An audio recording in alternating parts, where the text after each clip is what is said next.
Hello and welcome to Vanessa Jupiter's sitting room. Today I'm sitting here with my friend Olave, and we watched Julia Ducournau's new film Titane a couple of days ago. We were very impressed by it, both of us, and Olave had never seen Raw, which is a film that I love and I had already seen twice. So we just right now we just finished watching Raw, and we are going to talk a little bit about it. Olave, why don't you introduce yourself before anything else? Oh shit. Tell us a little bit about who you are. My name is Olave. I am also on YouTube actually. At Olave Talks on YouTube. Who am I? I don't know. Who am I? That's a very big question. I mean, whatever you want to say. Well, I live in Brussels. We're here in Brussels actually. For the people watching from probably Berlin. Probably. Honestly, everywhere. Kind of. You got a global audience. Anyways, we're in Brussels right now on my red couch, which has been now commandeered to be Jupiter's sitting couch. Right? Sitting room. Sitting room. Yes. Yeah, the sitting room couch. Yeah. Now, where to start? Do you want to for context? We have not discussed at all. We literally just finished watching Raw. So, first impressions. First impressions. Just enough gore for me not to have walked away and hid in my bathroom and closed the door for a week.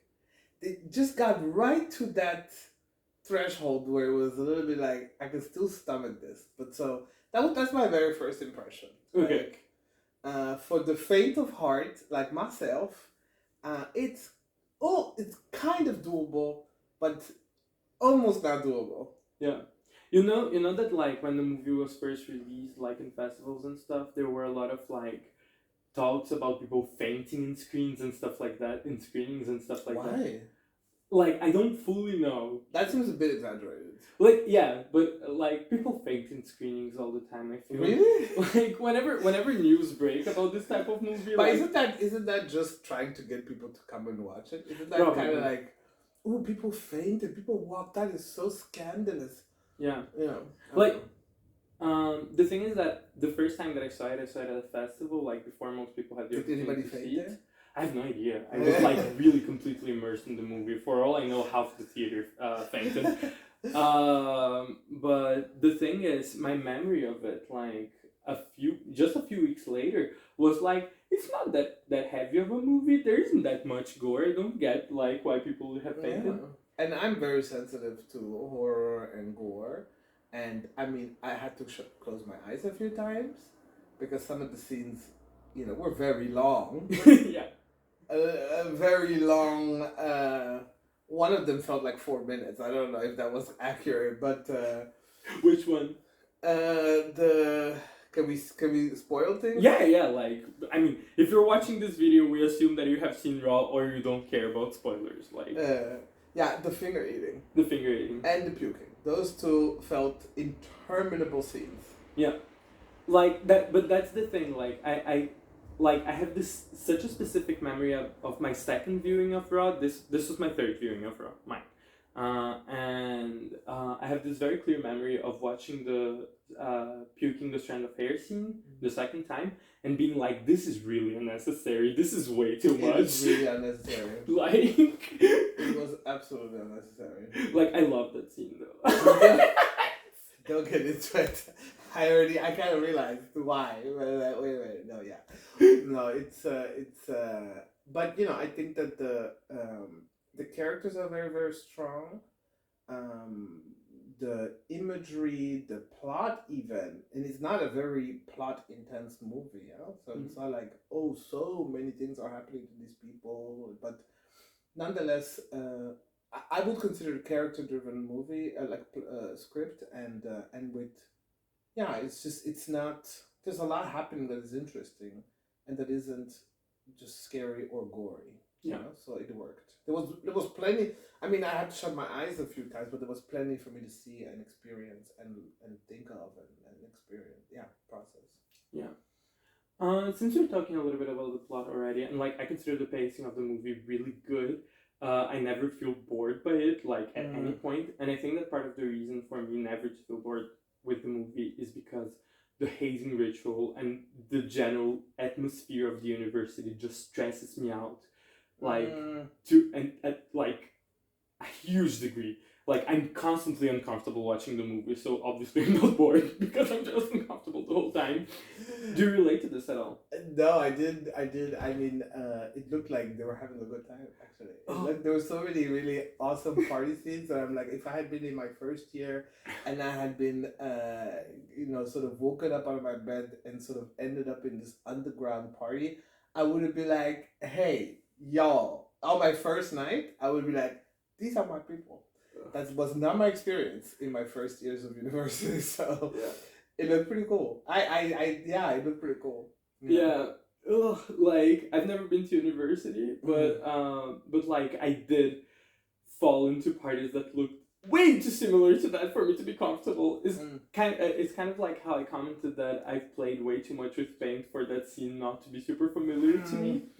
Like I spent my entire teenager years like putting paint all over my body and all over my friends' bodies and stuff. So like, so a lot of the Did you ever feel a desire to eat any of them? For sure.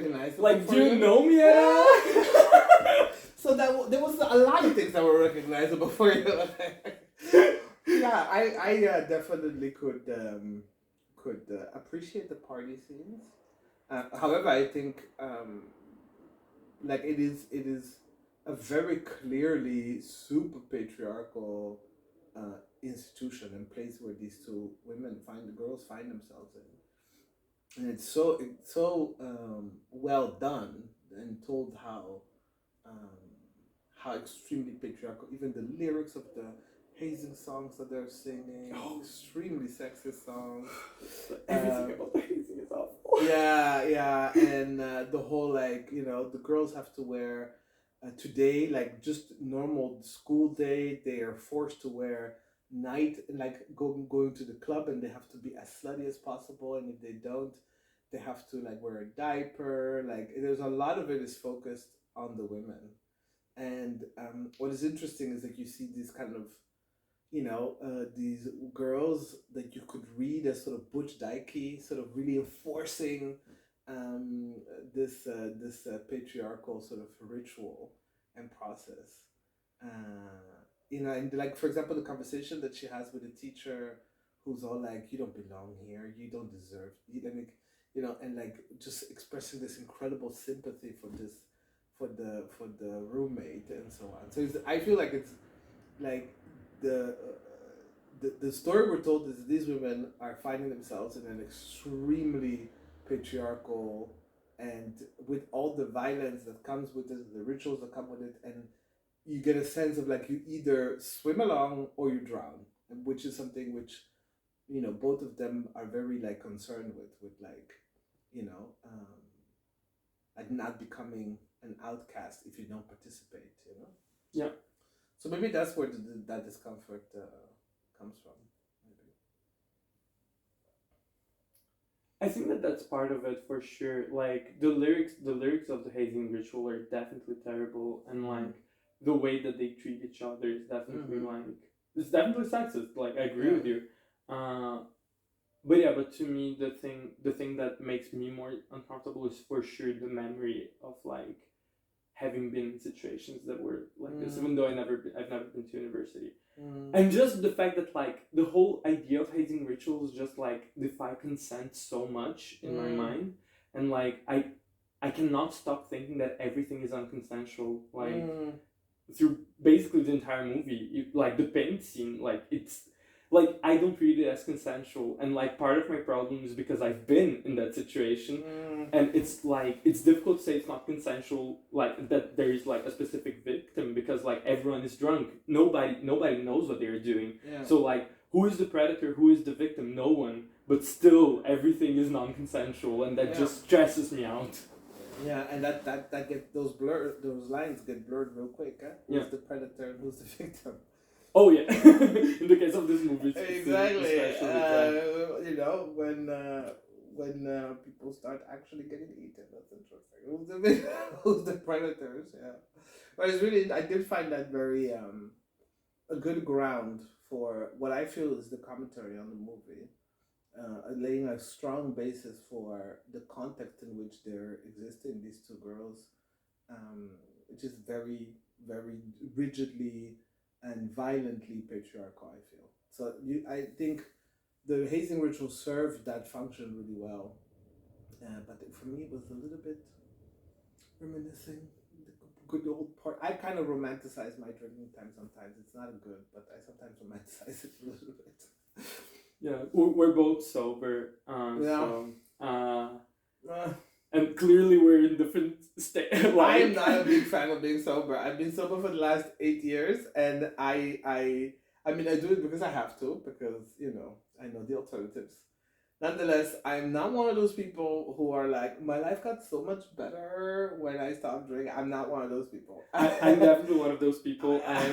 I'm like 20 days away from completing my 8-year anniversary. Oh, really? Yeah. Congratulations. Thank you. I just had my 7th in June. The 7th of June was my 7th year. Yeah, no, my 8th is going to be on the 30th of September. Mm-hmm.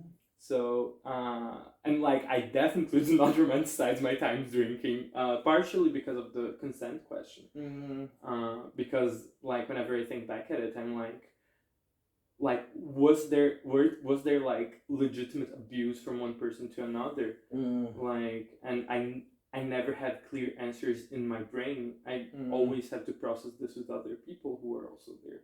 And that's just like an effort that I'm willing to make, but it's like, that's what this movie reminds me of. It doesn't remind me of like fun times, it reminds me of like the darkness of it all. Yeah.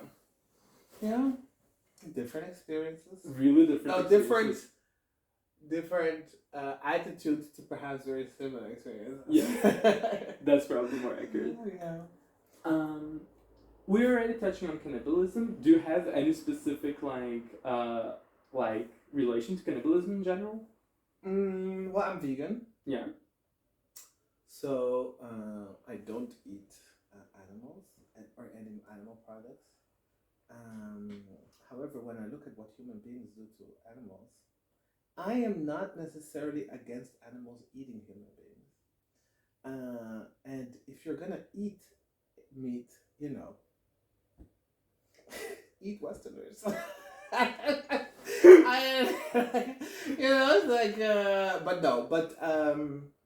I mean, I also obviously come from a continent and a country where, like, historically we were accused of being cannibals, and you know, sort of racist imagery and projections and myth making around being black and blackness and Africanness and so on. So.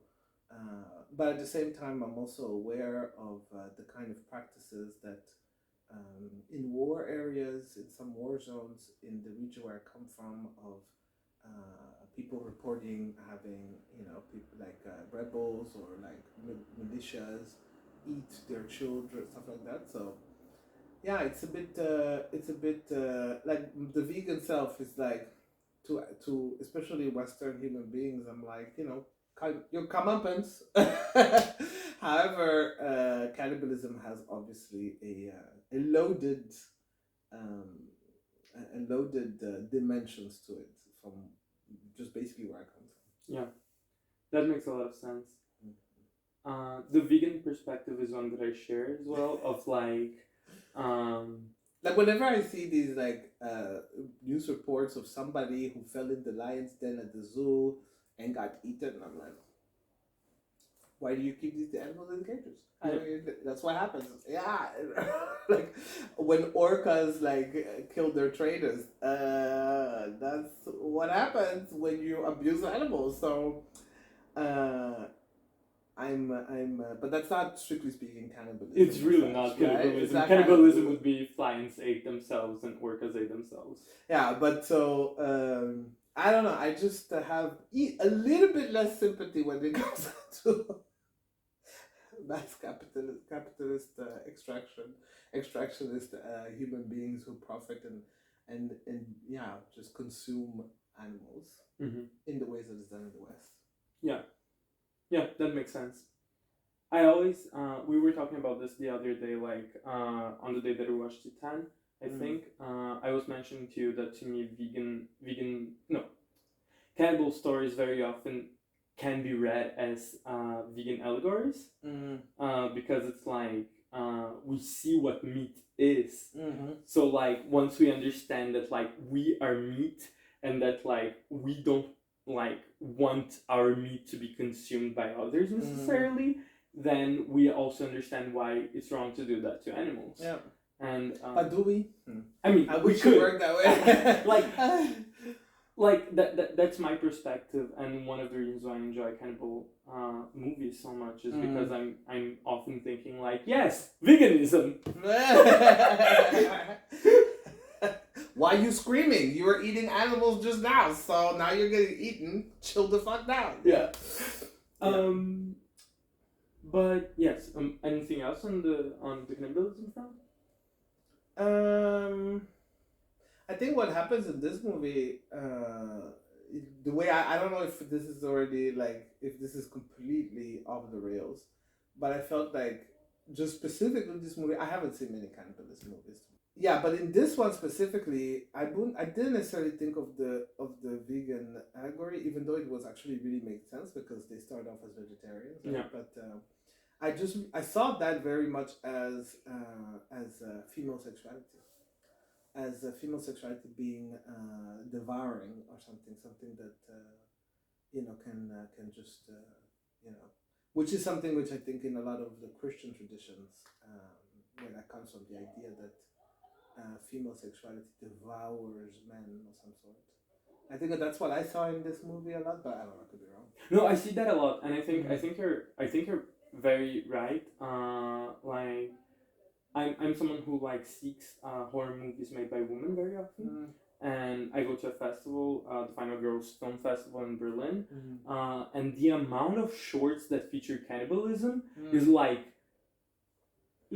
it's incredible. It's it's like a 5-day festival, and we can be sure every year that there are going to be at the very least like 5 shorts that do with cannibalism.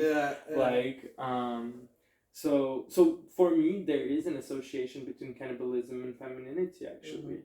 And I don't have that very clear in my head, but it's like emotionally it's very obvious that cannibalism and femininity have a relation to each other.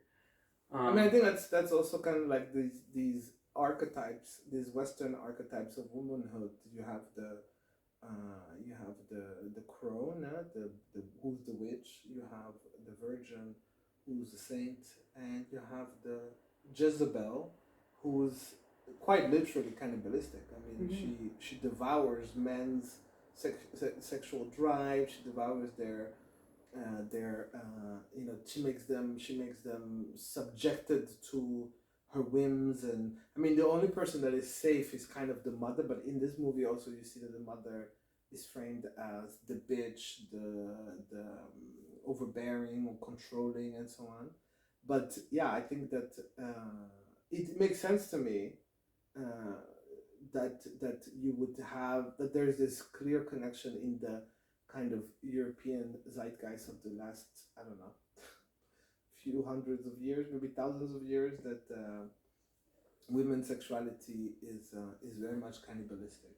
You know, so it'll be like sporters, like top athletes who won't have sex because if you have sex, you won't be as physically strong anymore or focused. I mean, that's kind of like like sexuality, especially the woman. Then presumably the woman involved kind of like saps the life strength or something of the top athlete or something. It's just so ridiculous.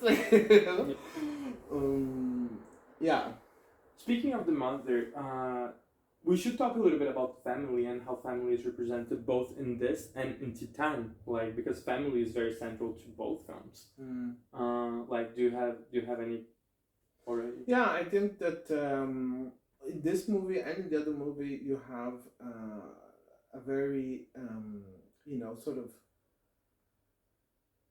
starting off, the father is very aloof, says things like don't have 2 girls, it's too much trouble, you know, and kind of like defers to the mother in a way, but doesn't seem very. I mean, only at the end do we get a feeling of like, okay, the father is kind of, trying to teach something to the daughters, really, but essentially he's kind of, and we see this in the second movie, Titane, as well, where the father is absolutely hostile towards the main character and very much basically abusive in a way. And in both these movies, the mothers, the first set of mother in Titane and the only mother in this Raw movie are, engaging the girls, are a bit like directive, she comes home in Titane, Titane has a stomach ache and goes like, well, let your father check you, and it's like, decides things. And in this movie as well, the mother was very directive and, at some point the sister tried to stand up, even though she only got, she's put in this wheelchair, and because she has lost a finger, but and she tries to stand up, and the mother just slams her down, and it's very much like this, this kind of not very nice mothers. No, none of them. None of them. No, none of them are nice, really nice mothers. I think that the first mother in Titane, you could say maybe she's nice, but we don't get to see much of experience with her. But what we do see, she's directive. She's and the second mother is entirely hostile. Yeah, exactly. But like, it's interesting that you say all this, because one of the things that I find really interesting about both movies is like the absence of the mother. Where I think that the absence of the father is so explored in fiction, and the father figure is known as being like potentially not there at all for the children. And both in Raw and Titane, the fathers like take center stage when it comes to like the presence for the children. We find out at the very end that the first father in Raw has kind of allowed, or sort of exists as sort of this, how would you call it, food source for the mother or something, and in the first movie, in Titane, the father is quite honestly just abusive and violent, and obviously her sexuality is also very violent, and you see that, and I don't know, I feel that even her relationship in Raw with the gay guy is very much feels a little bit like her relationship with her dad, kind of like accepting of, like he sees her do these things in the house, in their room, that are very scary, even has sex with her while she eats herself, and doesn't, like, ends with like just like this, right? Just sort of, I could see him sort of progress into being like, oh, okay, you're just gonna take samples out of me whenever you need them, because I don't know. I feel like it's very much connected, that sexuality of the women involved and the men and the fathers and the kind of men that they, and how they sort of have sex and stuff like that. I don't know. I don't know if that makes sense. I had never thought about the connection between Adrien from the first movie and also like Adrien, the father, is very physically connects, gives a lot of attention, and the and Adrien sort of changes to that as well, right? Like, do you mean Adrien from Titane? Yeah, from Titane. Yeah. Sort of adjusts to that, becomes different sexually in a way, right? But then fixates on him. Strange. Okay. I guess that it's a good time as any to talk about like some of the queer themes, like for example, like Adrien finding a father figure and then proceeding to be really into him. Yeah. But I'm not sure, like, because I think with both these movies, I feel like they're not necessarily what I feel like the movie maker perhaps is telling us, or the scriptwriters, I don't know, is that they are very attracted to the essence of malehood, and they want to in the first movie, she wants to consume it. She wants to eat this gay guy who's masculine, who's fucking guys who's like, she watches him play soccer, and she wants to really eat him. And with Titane, it feels like she wants to become him. It feels like she wants to become a man like him. Yeah, I can see that. Yeah, I can see and that. so I'm not really sure whether it's necessarily incest or some sort of fascination and perhaps a bit of obsession with masculinity as well. Mm-hmm. I don't know, but I don't know. No, yeah, like I actually I don't think I see that so much. I think that like I don't see Adrien from the second movie, the main character, necessarily wanting to become the father. I think that it's much more wanting to discover who they are as a person. And using the father as an example of masculinity that isn't just the worst thing that ever happened. Yeah, perhaps. Because I do consider the father, like the Adrien's father in the second movie, in Titane, to be like kind of a radical example of masculinity, honestly. And but what is interesting, I think that in both these movies, the people that they get really focused on, these women that they get really focused on, and Adrian, are the most male present, the most, I feel like the most, I don't know, most masculine, like mask for masks type of dudes. I really don't agree with that. No. Actually, I was thinking. I mean, there's I think that the filmmaker sees beauty in it and sees tenderness in it. Yeah. But there's definitely, for me, it feels like, I mean, this gay guy in Raw is obviously the most virile. The French love viril. Mm-hmm. The most in that whole school. All these other guys are kind of like lanky, kind of nerdy. Obviously, going to study veterinary medicine, and. In Titane, like I presume he's shooting up testosterone, the father, yeah. And you have the men around him all obey him. He's the alpha male in that space in the caserne, in the firefighters. He's the boss, and I feel like it's kind of the alpha males that, and both of them have very strong homoerotic. I mean. Strong, very explicit in the first one, and in the second one, very much implied. Like, the thing is that after having seen Titane and the homoerotic scenes that are the parties, like seeing the football scene after having seen Titane, I'm kind of like, I think that was homoerotic? Yeah, that? Because the homoeroticism in Titane, I mean, she progressed. Much more. She progressed. Yeah. She went okay, we did the fucking old football, without a t-shirt or whatever, and kind of almost fighting. No, let's go next level. Oh, okay? And did she? But I think both of the female, all three of the female characters enter into male spaces. But that's the thing that I'm not sure if I agree with, and I want to bring up the scene that might be actually surprisingly might be my favorite scene in the entire movie Raw, which is the scene where Justine dances in front of the mirror. And to me that is I mean I have never been a boy. I have no idea if boys kiss themselves in the mirror often, but to me that feels like such a feminine moment and such a girl moment. And we see the same happen in Titane when Adrian is standing on top of the fire truck, and they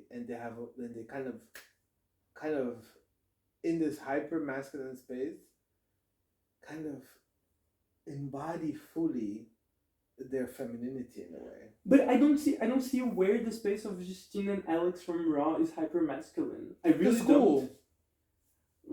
It's very patriarchal, but the relation between the two of them and the parts that we see the most to me are just so feminine. The two of them waxing each other, the sisters, yeah. And that's what I see the most as Justine and Alex's environment. And Maybe it's kind of like a little. So you feel like Justine enters her sister's space, actually. I think so. Mm. I would say that. I think that she learns from her sister. I'm the youngest of three siblings, and my older sister, like, there's kind of like this comment in the family of like being the first one is the worst thing, because like nobody ever knows anything about anything. And to me it's very clear as a younger sibling that seeing my sisters grow up was very informative to me, and that's what I seen in Justine while looking at Alex. Like seeing Alex's mistakes and learning from Alex's mistakes instead of having to make those mistakes herself. So, like, to some extent, yes, I do think that Justine enters Alex's space, but I don't think that that's all. I think that she enters Alex's space with more awareness of what she's doing. See, what I thought, in a weird way, I felt like Justine and her sister were kind of, I don't know why I thought it was like, it felt like they were one person. In my head, like, you know how when we watched Beastar in the very beginning of the second season, Legoshi, right? Yeah. Has this dialogue with this sort of inner darker predator in him that is egging him on to be himself. Yeah. And I kind of thought that, in a way, that the older sister, kind of the shadow self of Justine, and that slowly, with, for example, the kissing on this mirror, that scene in the party where she's like this, that she's kind of in those moments. Iconic. Yeah, in those moments, she's kind of, embracing her shadow self. That the shadow self is kind of like, that she kind of morphs into her sister. Yeah, that's what, and I felt like at the end, the kind of peace and serenity and the kind of, peace tree that they get at the very end felt like when these two shadow selves find an equilibrium, kind of find a stasis in which they can coexist without necessarily fighting for dominance. But that was just me. But then again, obviously, if that's true, then the other shadow self ends up in the most, patriarchal institution, prison. But I don't know. But that's what I was thinking, that it was some kind of shadow self, sort of, yeah. That's interesting. Like, I think that this was the first time, like, while we were watching, I think that this might have been the first time that I actually had the same theory, that maybe Alex was just, like, a part of Justine. I also thought that this time for some reason, and I had never thought that. Yeah. So I can see that. Yeah, I can see that. Yeah. But I also think that it's just the act of eating her sister's fingers. I cannot explain that to myself in my head. Like eating your sister's finger. What? What is happening there? What are we trying? What are we being told? And also, when the sister realizes, but at that moment we don't know that her sister also eats people. Yeah. Her sister wakes up, sees her eating her finger, and just sheds one little tear. And now later I was like, oh, that was that moment when she realized that she wasn't alone. Because I feel like the mother didn't tell them, and I think it's so interesting that there was that moment of deep, I felt recognition and perhaps a bit of solace that the sister found in realizing that she wasn't the only one, and then immediately tries to teach her how to eat people. Speaking of immediately, it goes back.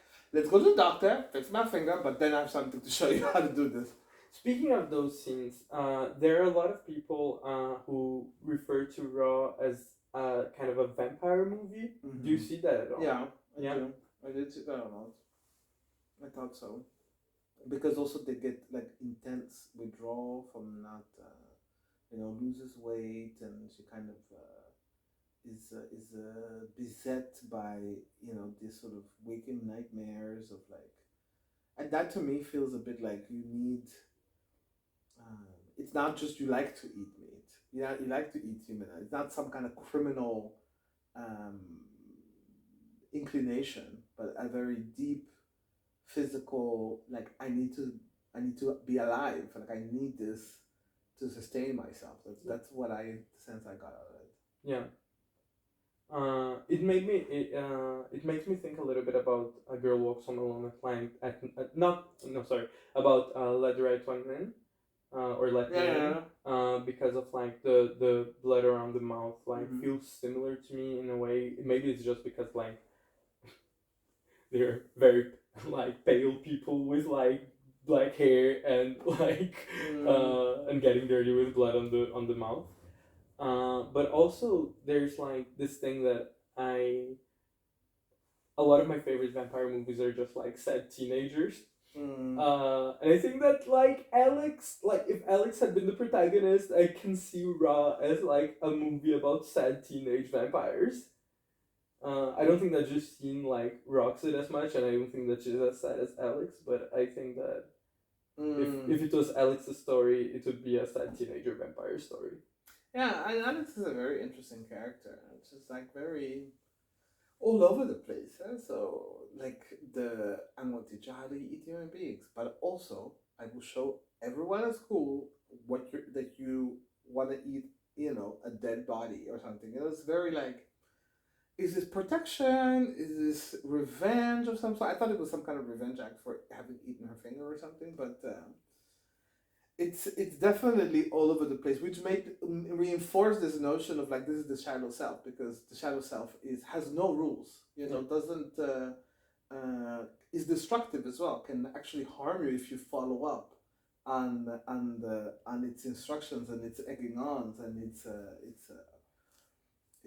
temptations. But yeah, but don't you think that Justine would be very well that tortured, like, oh, I don't want to eat, you know, like. She finds her roommate dead and she cries and she's like, why didn't you stop me? Why didn't you hit me? Don't you think that would definitely qualify as the sort of teenage vampire who's, you know, existentially in angst and in deep sorrow for having to eat human beings? Yeah, sure, yeah. Yeah. Like I can see Justine as being sad enough. Yeah. But I just think that Alex would have been even sadder. Yeah. But we don't really get to. I mean, I was a little bit disappointed at the very end. That scene in the prison. I was a little bit disappointed because I was like, really, she's now very like quiet, docile, very like, yeah, she was kind of like.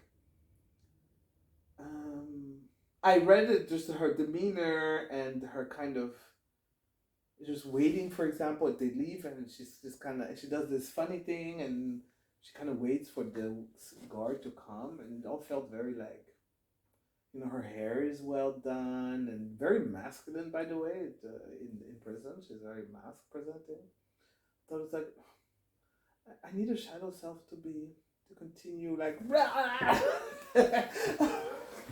Yeah, I mean, like I can see the criticism in like when it comes to the shadow self idea, but as seeing Alex as her own character, that scene just rings very true to me. Like as being, for example, her first week in prison. Like I've never been to prison. I have no idea how it would be for sure, but at the same time, like a reaction like the one that Alex presents reads as true to me. Yeah. I'm pretty sure she's gonna be eating people in that prison. Of course, as she should. She should. She should guards mostly. Guards exclusively. I also don't think that there is any feminine person who gets eaten in the movie. Is there anyone in the movie that gets eaten who's a woman? I mean, Justine eats her sister first. Yeah. So true. Just a finger, though. But still, but all other callous murders. I no, like there's also the scene where Alex eats Justine's cheek. Also, yeah. Oh, that fight. Yeah, that fight's so good. It's so good. Yeah.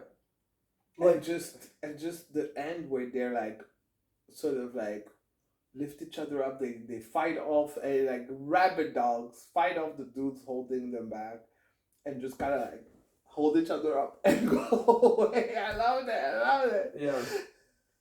I'm actually surprised at how much I liked this rewatch because after Titane, I was really ready to be disappointed by Raw because I really thought that like Titane would have been like far superior in my mind. But like now watching it again, I'm kind of like, no, I love both movies a lot. No, it's actually, I think that the quality is really good. I think that there are certain themes that I think we're revisiting, definitely. Yeah, this is one of the things that I wanted to talk about as well. Yeah. Like, so let's do it. Like, themes revisited in both films. You tell me. I mean, I think that there's a lot of imagery that is revisited and like in very, I think that the scratching, like it's one of those things that I find very easy to read as a trans metaphor because of like the discomfort with the body, and the peeling off of skin. I know, and yeah.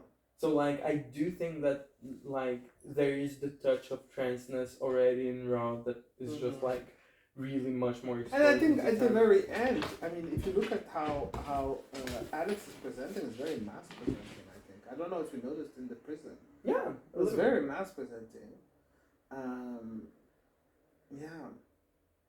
No, I do agree with you. Like I really saw that shedding of skin.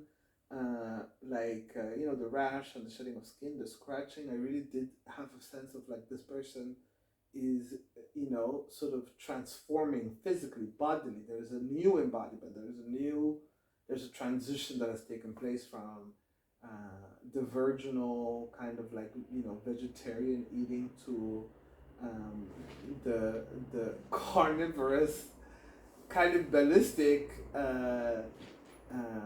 You know, blood-driven.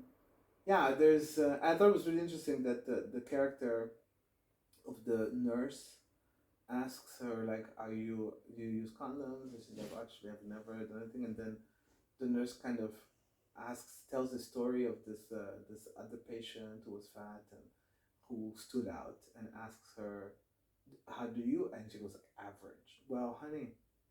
No, you ain't. Just so not. That was the past. But you are definitely not average. You definitely do stand out.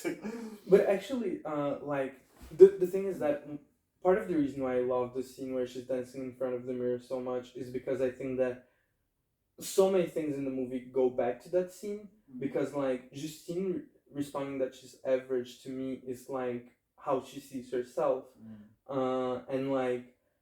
The reason why I love that scene in front of the mirror so much, one of the main reasons is because she's not interrupted. It's because like nobody sees her kissing herself in the mirror. That's her moment that only us as the audience are privy to. And like that is a very average thing to do. Like that is like an unremarkable thing to do. Is it? I think so. I've never made out with myself in the mirror. Does that mean that I'm not average, or like? But maybe that's. Have you ever? Yes, I've done it multiple times when I was a teenager. Really? And like to me the idea like that's the thing like. And the only times I kind of sex up my mirrors is when I'm having sex and I have a good, well-positioned mirror where I can see what I'm doing and how awesome it looks. But. No, like that scene, and like that's the thing. Like to me, like, and clearly, this is like where we are like not seeing the same thing in the movie, right? Because, like, to me, that scene is like, yes, like when I think of myself doing that as a teenager, I'm not thinking of myself as like a weird, crazy person. I'm thinking of myself as an average teenager who likes dancing and likes looking at themselves in the mirror and sure. Kiss the mirror while you're at it, you know? Really? Like, so, and like, when I did not like mirrors when I was younger. Oh. I did not like mirrors. Like, I think up until my mid-20s, actually later, probably my early 30s, I avoided seeing myself in mirrors. I also did not keep any pictures of myself for many years. I only started becoming a selfie slut well into my 30s. Okay. So like this sort of confrontation with how I look like, and because for me, what so it isn't just the body dysmorphic thing, but it's, I have a feeling whenever I look in a mirror, especially when I was younger, I would have this sense of like detachment from the face. This idea that there's people see somebody, they read me in a certain way, but I don't understand and I cannot connect to. So I would find myself kind of wanting to figure out, what do people see in this face? What does this face mean to them? Like, because we read faces, huh? We read almost everything. That's sort of, the human brain has an incredible capacity to just interpret the most banal, the most random configuration of things we can see in the shapes of clouds. We can see horses, whatever, but also in the configurations of people's faces. We can assign laziness, we can assign intelligence, we can assign all kinds of things, and I've never, and I have less of an issue of it now. I think I've let go of this need to wanting to know what people see and what it means to them, and just sort of accept that there's a space in which that there's an impossibility for me to ever know. But before, when I was younger, it plagued me. It plagued me. Like I could, and that's why I would avoid mirrors in any way, especially in candid moments. For example, walking next to a building with big mirrors, I'm like, I do not want to see, because then I will be stuck with this thought the whole day. What does this outfit mean to people? Like, I would just be, no. And that disconnection from my own body and the gaze and what people see, not understanding what that interpretation is and so on, was felt very,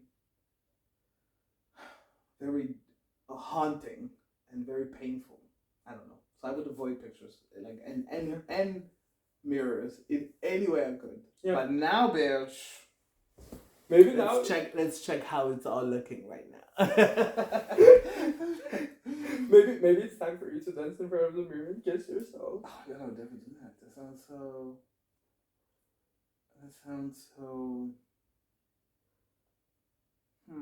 What does that sound like? I think I would cringe. I would see myself do that and be like, oh, what am I doing now? Like, did you find Justine cringe when she was doing that? Maybe not, because I interpret it as a storytelling device. I would have never thought that people do that. Mm-hmm. Like the fact that you're like, of course, people do that. I do that. What, really? I know. Yeah, no, like, because like one of the things that I love so much about that scene as well is that, like, it doesn't it feels bizarrely non-voyeuristic. Like, it feels like we just happen to be seeing an intimate moment, and I don't feel like it's cringy at all, even though, like, it gets so close to being, like, the song is just so bizarre, like, what is it? I was also very much focusing on the song. That was a really cool song. Yeah. I want it on my Spotify. I need that song. But it's like such a bizarre song, and it's such a bizarre moment. Like, it's like there is a disconnect there, and but like and that's one of the things I love. The actress who plays Justine, like, she, like, I don't think that scene could have been easy to pull off, like, because it could so easily have fallen into cringe, and in my opinion, it didn't at all. It was just like an intimate moment that made sense, and like, I feel like I want to do a survey now and ask people, have you ever done that? Because now I feel like I'm such a weirdo for never even done something like that. Let us know in the comments. Oh my god. What's wrong with me? Why don't I do that? But we were talking about the parallels with Titane as well, and you mentioned that you consider the scene where, like, Adrian dances on top of the truck, as being a similar scene to that, and I find that a really a very insightful comment. I do that sometimes. Yeah. Sometimes I have very insightful comments. Especially like when we consider that the scene with Justine is so much about like aloneness. Yeah. Yeah, because, but also, like, on the truck, we know that the whole fucking space, that all these men who asked her to go up there are totally cringing, feeling very awkward, and Adrian does not seem to notice at all. Adrian is not in any way, um, so it doesn't even feel like Adrian is doing it like, I'm doing it despite your nasty looks right now. No, no, no. They seem fully just in themselves in that moment and just embracing that. It feels, it looks like they get a little bit high on that sort of masculine adorate. They put them on the fire truck, and it's like, yeah, Adrian, Adrian, Adrian, and they seem intoxicated by it. And then he starts dancing, and all these reactions of all these men, including the father figure who comes in, and they have a very direct connection, and who's like, no, just kind of runs away. Yeah. And that, I think, yeah, it feels very much like a private moment, even though for Adrian it was in a room full of people. Yeah, but and I find that fascinating, especially like in contrast with the fact that I had never found Justine scene voyeuristic, and that's a comment that I had already made before, like before Titane came out. But you see what Adrian does on the truck? Yeah, I could see myself do that though. Yeah, and I've done it. Yeah, there you go. I've done it in all kinds of places. Just get on top of the bar or get on top of the podium and just do my thing. Like, I feel like whenever there's an audience, I can't help but like perform for the audience. People need it. Yeah, we do it for the people. Yeah, but I don't like I certainly did it at least once as well, like dancing just with myself in front of a bunch of people. That has definitely happened. But I do feel like my tendency is much more to whenever I'm with people, like to be interacting with them directly.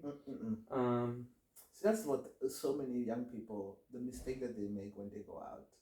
When you're in a room with that much music in a club, when it's just soaking into your bones, the beat, I cannot stand people trying to dance with me, trying to talk to me, I cannot. That's why I like to go on the podium, because, and then oftentimes there's always somebody who thinks, oh, I'm gonna join her on the podium, and I hate that so much. I do not want to connect with anybody right now. It's me and the music. Leave me alone. Like every time that I go to the podium, it never takes more than like it takes at most 10 minutes for me to start pulling people into the podium. Oh, never. You pull them on the... I do not pull them on the... In fact, I have even sometimes tried to keep people off the fucking podium. Yeah, clearly. Be like, this was... I claimed this space, okay? Let me colonize this little space right now. Okay? I'm trying to bust moves and... yeah. No, but... I've even left clubs because I was like, I was standing on that podium and I was dancing, and then all these people... And I had no more space to dance, so I'm gone. Bye, fuckers. Yeah. That's really interesting. But what do you think about like the voyeurism and the exhibitionism in Adrian's dance scene?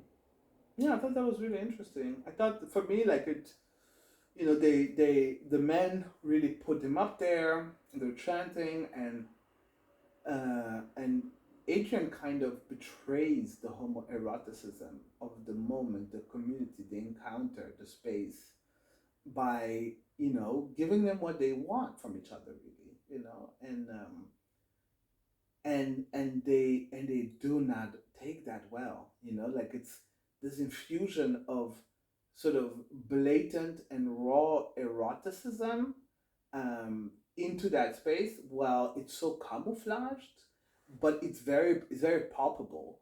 And I thought that was really interesting. That I don't think that it was necessarily a femininity, even though the dance moves that Adrian does are very much the same as the one on the car. In the very love the dance. Yeah, but the dance move that Adrian uses, I didn't think of them as feminine. They were just pure eroticism, and very, very openly so. And I think that's something which I think in a lot of male spaces that homoeroticism exists, but is very much externalized or camouflaged and hidden, and I think that that's also why so many of these spaces are so homophobic, because uh, that's the pact. The pact is we want to suck each other's dicks, we want to fuck each other, but no one is gonna say that, and we're just gonna put that, but we're gonna live together, dance with each other, stomp at each other, and make sure that our shirts are off and all that, and so that's how I felt like it was something very perceptive and very true about you know cis straight heterosexual spaces that are very homoerotic, Mm-hmm. where they definitely want to fuck each other, Mm-hmm. but you do not show that eroticism. It's not allowed. If you undress it, if you show it naked, then you're betraying the space. Mm-hmm. And that's my theory. Yeah. I definitely read Adrian's moves as feminine, at least as like a first viewing experience. I definitely read them as feminine. Um, but like jumping off a little bit more on like the some of the last things you said. One of the things that I was thinking is that the woman characters in both Raw and Titane don't seem to represent womanhood to me, or femininity. They just seem to be characters who happen to be women a lot of the time. Not completely. Like I think that the sisterhood between Alex and Justine is very important. But is it sisterhood or is it predatorhood? Is that, I don't know. Yeah. But like they did. Yeah. There are many moments where it feels like two girls. So I don't think it's as simple as just saying that they happen to be girls. I think that they are very specifically girls on multiple points as well. But I never feel like either movie is trying to say grand statements about womanhood or femininity. No. Whereas masculinity and manhood constantly, like, and sexuality. But like, do you think specifically masculine and male sexuality? I think that the sexuality that I think is very present in both these movies is the desire, the sexual desire for men and masculinity, but not necessarily from like, oh, because we're a bunch of girls or something, but just like when you have that scene where you have Adrian and the dad at the bar with all these beautiful muscular young men in this awash in this sort of pink purple tender light dancing on with this like kind of like this almost new wave, that was called new wave music, I don't know, but like this very electronic uplifting gay bar type of and they're standing at the bar, and they're just looking at them, and like it's, I feel like it's very much two dudes, a dad and his twink, at the bar and just immersed in the beauty of masculinity and the male sex, and again, Adrian is very obviously not a woman, like in that scene, and I think, in many moments, and like I think that when we watched Titane, there was this moment when I mentioned that like I don't read Adrian's pregnant belly as a symbol of femininity or womanhood at all, because that to me that is just very obviously a male pregnancy. Yeah, like, I had that too. That it didn't feel like somehow Adrian was a woman who's pregnant. It was just a dude who's pregnant. Yeah. That it felt like that at all, like strongly. But then, like going back to the dance scene, like in the dance scene, in contrast, like that wasn't like, to me, that wasn't like a man dancing on top of a truck. Like at least at first viewing, it was very much a callback to Alexia's identity. Yeah.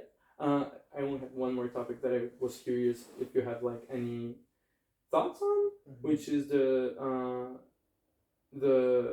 disability things in Raw, like how it's framed, like and it comes all very close to each other. It's first it's Alex talking about the man without an arm that she had sex with, and then shortly after that, when she has her finger cut off, there's like this quick exchange between her and her mother being like, "Je suis pas un handicapé," like and the mother's like, "Yes, you are." Yeah. That's the whole part. Yeah. And I find that like I have always had that as kind of a question mark for me, as like, what is the movie trying to say with that? Like, why is that here?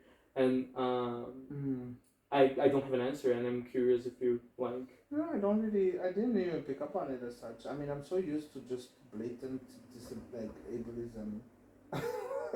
Sometimes, sometimes you just take it at face value that it's just. My tendency is to just assume that it's blatant ableism, and that's all that there is to it. Like that.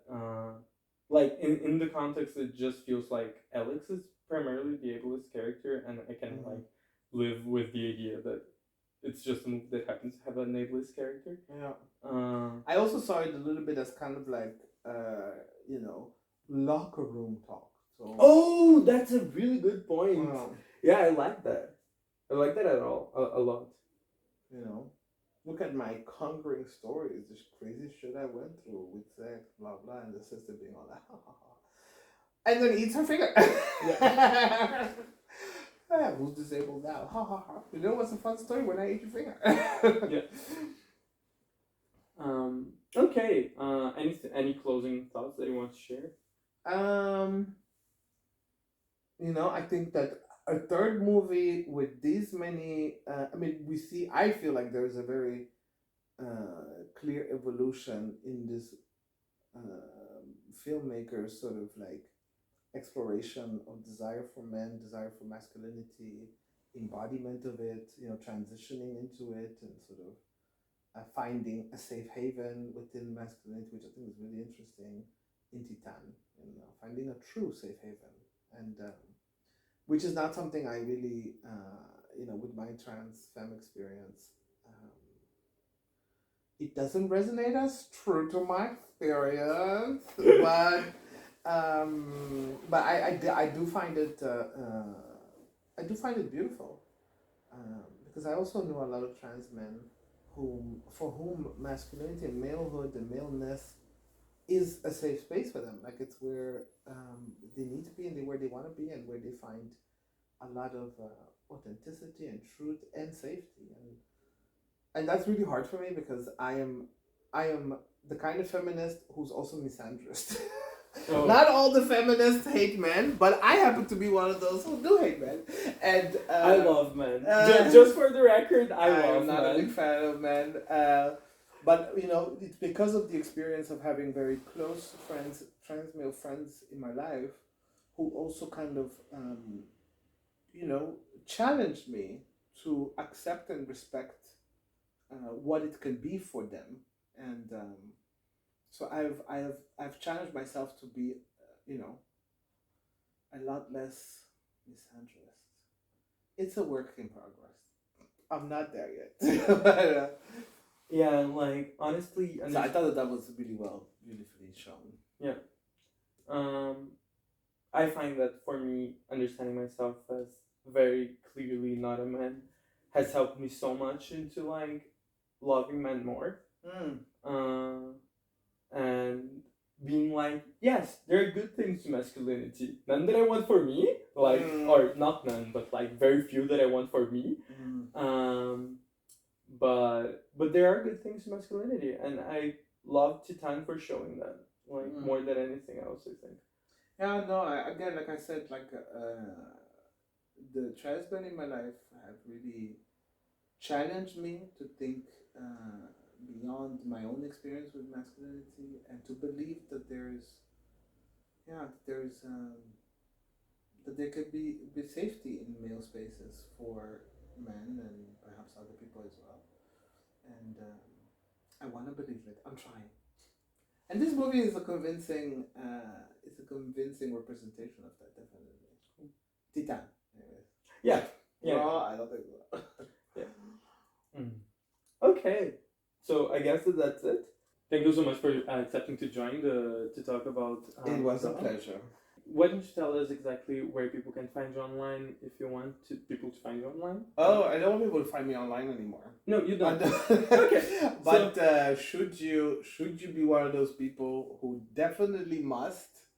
I think I only still have one social media account. Duange. No, I'll put it on the screen. Duwang.